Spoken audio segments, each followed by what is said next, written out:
আসসালামু আলাইকুম এভরিওয়ান, কি অবস্থা সবার? আশা করছি সবাই ভালো আছেন। আজকের এই ভিডিওতে আমি আপনাদেরকে দেখাবো এআই দিয়ে কিভাবে আপনার যে কোনো ফটোর ব্যাকগ্রাউন্ড চেঞ্জ করতে পারবেন, আর সেটি হবে আপনার ফটোর বডি ল্যাঙ্গুয়েজ অনুসারে। এক্সাম্পল হিসেবে এই ছবিগুলো দেখে নিন।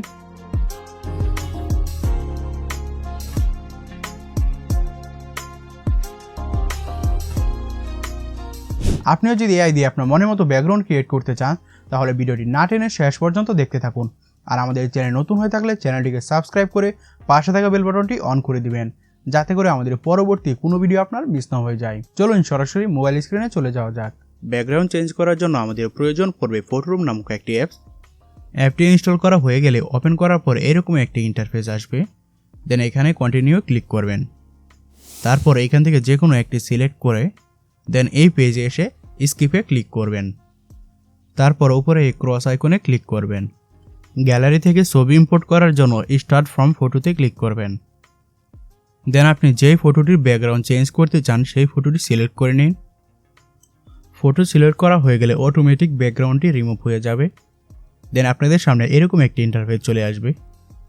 এখান থেকে ইনস্ট্যান্ট ব্যাকগ্রাউন্ডে ক্লিক করবেন। তারপর দেখতে পাবেন এআই আপনার ছবির সাথে বেশ কিছু ব্যাকগ্রাউন্ড অ্যাড করে দিয়েছে।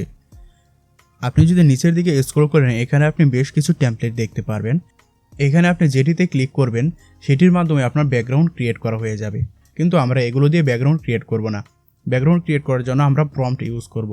চলেন প্রম্পট দিয়ে ব্যাকগ্রাউন্ড ক্রিয়েট করা যাক। প্রম্পট দিয়ে ব্যাকগ্রাউন্ড ক্রিয়েট করার জন্য উপরে সার্চ ফর ব্যাকগ্রাউন্ডে ক্লিক করব। দেন এই ক্রিয়েট এ ব্যাকগ্রাউন্ডে ক্লিক করবেন।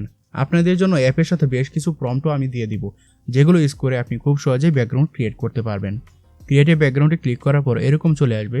উপরে এই অংশে আমাদেরকে প্রম্পট দিতে হবে। দেন এখানে আপনি চাইলে আরও ডিটেলস অ্যাড করতে পারবেন।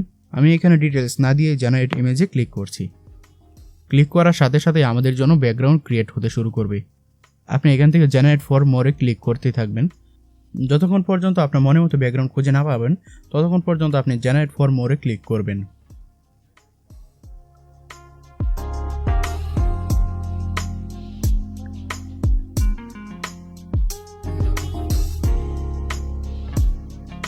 কোনো একটি ব্যাকগ্রাউন্ড আপনার পছন্দ হয়ে গেলে সেটিকে এক্সপোর্ট করার জন্য সেই ইমেজটির উপর ক্লিক করুন।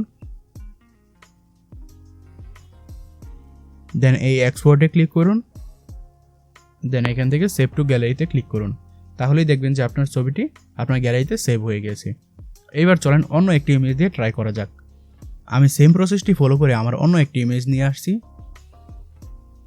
এই প্রম্পটগুলো দিয়ে আপনি ডিএসএলআর মতো ব্যাকগ্রাউন্ড ব্লার করতে পারবেন।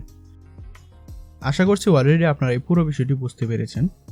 গাইস, ভিডিওটি ভালো লেগে থাকলে একটি লাইক করে দিবেন, আর চ্যানেল নতুন হয়ে থাকলে চ্যানেলটিকে সাবস্ক্রাইব করে পাশে থাকা বেল বাটনটি অন করে দিবেন, যাতে করে আমাদের পরবর্তী কোনো ভিডিও আপনার মিস না হয়ে যায়। দেখা হবে পরবর্তী ভিডিওতে নতুন কোনো টপিক নিয়ে। সে পর্যন্ত ভালো থাকুন, সুস্থ থাকুন।